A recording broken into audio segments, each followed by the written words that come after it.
അസ്സലാമു അലൈക്കും വറഹ്മത്തുള്ളാഹി.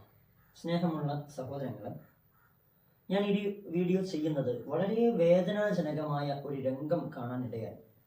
നമ്മൾക്ക് പല മോട്ടിവേഷൻ ക്ലാസ്സുകളിലും അതുപോലെ തന്നെ മറ്റ് ക്ലാസ്സുകളിലും വാതിലാവട്ടെ ഒക്കെ നമ്മൾ ഉത്ബോധനം കൊടുക്കുന്ന, അത് നമ്മൾ ഇസ്ലാം മതം എന്നില്ല, ഏത് മതത്തിൻ്റെ ആൾക്കാരാവട്ടെ, അതേപോലെ തന്നെ പല സംഘടനകൾ, അതേപോലെ പോലീസുകാർ, എല്ലാവരും ഒറ്റക്കെട്ടായി ഒരേപോലെ പറയുന്ന ഒരു വിഷയമാണ് ലഹരി പദാർത്ഥ യൂസ് ചെയ്യുക എന്നുള്ളത്.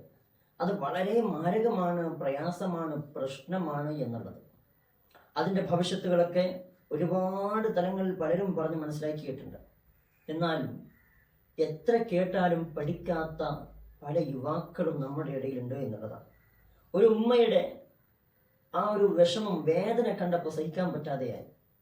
ഒരു യൂട്യൂബർ ആ ഉമ്മ വിളിച്ചതിൻ്റെ പേരിൽ പോയി കാണുകയും സംസാരിക്കുകയും ചെയ്യുമ്പോൾ ശരിക്കും പറഞ്ഞാൽ കണ്ണ് നിറഞ്ഞു പോയി. എന്താന്ന് പറഞ്ഞാൽ, ഒരു കാരണം എന്ന് പറഞ്ഞാൽ, ആ ഉമ്മയുടെ മകൻ പരിശുദ്ധമായ ഖുർആൻ പഠിക്കാൻ വേണ്ടി ഇറങ്ങിയ ആളാണ്, ഖുർആൻ മനഃപ്പാഠമാക്കാൻ ഇറങ്ങിയ ആളാണ്. അങ്ങനെയുള്ളതായ ഒരു മനുഷ്യൻ പോലും ഇന്ന് ഉമ്മക്ക് ആ മകൻ എവിടെ ഉള്ളത് എന്ന് പോലും അറിയില്ല. കാരണം ആ മകൻ്റെ അടുത്ത് ഇടക്കിടക്ക് എന്തെങ്കിലുമൊക്കെ ചെറിയ ചെറിയ സാധനങ്ങൾ കിട്ടുമ്പോൾ ആദ്യമൊന്നും കാര്യമാക്കിയില്ല. പലരും ആ ഉമ്മയോട് പറഞ്ഞിട്ടുണ്ട്, ഇതാ മോൻ്റെ പോക്ക് ശരിയല്ല, മകൻ അവിടെ ഇവിടെയൊക്കെ കാണുന്നുണ്ടേ. അപ്പൊ ഏതൊരു മാതാവും അങ്ങനെയാണ്, എന്താ പറയാ, എൻ്റെ മോൻ അങ്ങനെയൊന്നുമല്ല, എൻ്റെ മകൾ അങ്ങനെയൊന്നുമല്ല, നിങ്ങൾക്ക് ആള് മാറിയതാണ് എന്നൊക്കെ പറയുമല്ലോ. അതുപോലെയാണ് ഈ ഉമ്മയും കരുതിയത്. പക്ഷെ ഉമ്മക്ക് തന്നെ കയ്യിൽ സാധനങ്ങൾ കിട്ടാൻ തുടങ്ങി. അവസാനം ഉമ്മ തൻ്റെ മകൻ്റെ കയ്യിൽ നിന്നൊരു സെറ്റ് സാധനം ഇങ്ങനെ പിടിച്ചപ്പോൾ ആ ഉമ്മ ചെറിയ തോതിൽ എന്തായാലും ശകാരിക്കുമല്ലോ. അത് കേട്ടപ്പോൾ മോനെ ഇറങ്ങിപ്പോയതാ. 21 വയസ്സ് പ്രായമാണ്. അവൻ ഇന്ന് എവിടെ ഉള്ളതെന്ന് അറിയില്ല. എത്രത്തോളം അഡിക്റ്റായി എന്നുള്ളതിൻ്റെ കാരണങ്ങളാണ് ഇതൊക്കെ. നമ്മുടെ മക്കൾ, നമ്മുടെ വീട്ടിലുള്ള മക്കൾ, നമ്മളൊക്കെ ഒരുപാട് ക്ലാസ്സുകളിൽ പറയുന്നതാണ്, മക്കൾ നമ്മൾ തന്നെ സൂക്ഷിക്കണം. ആ ഉമ്മ പറയുന്നത് നിങ്ങൾ കേട്ടു നോക്കി. എനിക്ക് നിന്നെ ഒരിക്കലും തള്ളിക്കളയാൻ പറ്റൂല. എത്ര സമൂഹം പൊറ്റിച്ചാലും ഞാൻ നിന്റെ ഉമ്മയാണ്.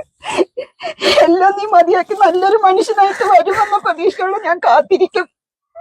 ഇതൊക്കെ വളരെയേറെ ശ്രദ്ധ കൊടുത്ത് മനസ്സിലാക്കി നമ്മുടെ മക്കൾ നമ്മൾ സംരക്ഷിച്ചിട്ടില്ല എങ്കിൽ കൈവിട്ടു പോകും. പിന്നെ കരഞ്ഞിട്ട് കാര്യമുണ്ടാവില്ല. ഇനി ഒരു ഉമ്മയും ഒരു അമ്മയും ഒരു മാതാവും ഇങ്ങനെ കണ്ണീരൊലിപ്പിക്കാൻ ഇടവരരുത്. എന്താണ് ഇതുകൊണ്ട് നേട്ടം? സ്കൂൾ കേന്ദ്രീകരിച്ച്, കോളേജുകൾ കേന്ദ്രീകരിച്ച്, ബസ് സ്റ്റാൻഡുകൾ കേന്ദ്രീകരിച്ച് ഇതുപോലെയുള്ള ലഹരി പദാർത്ഥങ്ങൾ 7ാം ക്ലാസ്സിൽ പഠിക്കുന്ന, 8ാം ക്ലാസ്സിൽ പഠിക്കുന്ന, 9ൽ പഠിക്കുന്ന പല മക്കളുടെയും ബാഗിനകത്ത് പോലും വെച്ചു കൊടുക്കുന്ന എത്രയോ ആൾക്കാർ ഇതിനു വേണ്ടി ഇറങ്ങി പുറപ്പെടുകയാണ്. അവര് ആ കുട്ടികളെ കയ്യിലാക്കി ഭീഷണിപ്പെടുത്തി, പിന്നീട് ആ കുട്ടികൾക്ക് ചെറിയ തോതിൽ നല്ല സാധനമാണെന്ന് പറഞ്ഞു കൊടുത്ത് ടേസ്റ്റീകരിച്ച് അവസാനം കുട്ടിക്ക് അത് കിട്ടിയിട്ടില്ല എങ്കിൽ ആകെ വിഷമാകുന്ന അവസ്ഥയിലേക്ക് എത്തിച്ച് പഠിക്കേണ്ട പ്രായത്തിൽ ലഹരിയുടെ പിറകെ പോകേണ്ടുന്ന അവസ്ഥ ഉണ്ടാക്കി കൊടുക്കുന്നവർ നമ്മളൊക്കെ ഒരുപാട് വാർത്തകൾ കേൾക്കാറുണ്ട്.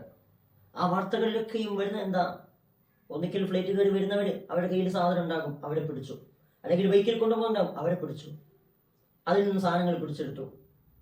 ഞാൻ ചോദിക്കുന്നത്, ഇതിന്റെ ഭരണാധികാരികളൊക്കെ ഒന്ന് ഇറങ്ങി പുറപ്പെട്ട് ഇതിന്റെ മൂലം എവിടെയാണ്, അതിന്റെ തുടക്കം എവിടെയാണ്, ആരാണ് ഇതിന്റെ വലിയ കണ്ണികൾ, അവിടെ പോയിട്ട് അവിടെ നിന്ന് ഇല്ലാതാക്കാൻ ഒന്ന് ശ്രമം നടത്തിയാൽ ഈ മക്കളൊക്കെ പെട്ടുപോകുന്നത് ഇല്ലായ്മ ചെയ്യാം. കാരണം ഇവരെ പോലെയുള്ള ചെറിയ ചെറിയ ആൾക്കാരെ പിടിച്ചതിനെ കൊണ്ട് ഒരിക്കലും ഈ ലഹരി പദാർത്ഥ വിതരണ കേന്ദ്രം ഒരിക്കലും നിൽക്കാൻ പോകുന്നില്ല. മക്കൾ വഴിപിഴക്കുന്നത് തടയാനും കഴിയില്ല. കാരണം ഒരു കുട്ടിയെ നിങ്ങൾ ഇവിടുന്ന് പിടിക്കുമ്പോൾ മറ്റൊരു കുട്ടിയെ അപ്പുറത്തുനിന്ന് അവർ പിടിക്കുന്നുണ്ടാകും. അത് ആ രൂപത്തിൽ ഇങ്ങനെ പോകും. അത് ചെയിനായിട്ട് പോകും. മാത്രവുമല്ല, ഇത് പിടിക്കപ്പെടാൻ ചാൻസ് ഉള്ളതിലേക്ക് ചെറിയ വസ്തു കൊടുക്കുമ്പോൾ നിങ്ങൾ അല്ലെങ്കിൽ ഭരണാധികാരി അല്ലെങ്കിൽ ഇതിന്റെ നിയമപാലകർ ഇവരുടെ പിറകിൽ പോകുമ്പോൾ ആ വലിയ സാധനവുമായി മറുഭാഗത്തു കൂടി വേറെ ടീംസ് പോകുന്നുണ്ട്. അവരതുമായി പലയിടത്തും വിതരണം നടത്തുന്നുമുണ്ട്. വളരെയേറെ സൂക്ഷിച്ചിട്ടില്ല എങ്കിൽ നമ്മുടെ മാതാപിതാക്കൾക്ക് ഇനിയും ഇതുപോലെ മക്കളെ നഷ്ടപ്പെട്ടു പോകും. അതുണ്ടാവരുത് എന്ന് പറയാൻ വേണ്ടി മാത്രമാണ് ഈ ഒരു വീഡിയോ. നാഥൻ നമ്മളെല്ലാവരെയും കാത്തുരക്ഷിക്കട്ടെ. അസ്സലാമു അലൈക്കും വറഹ്മത്തുള്ളാഹി.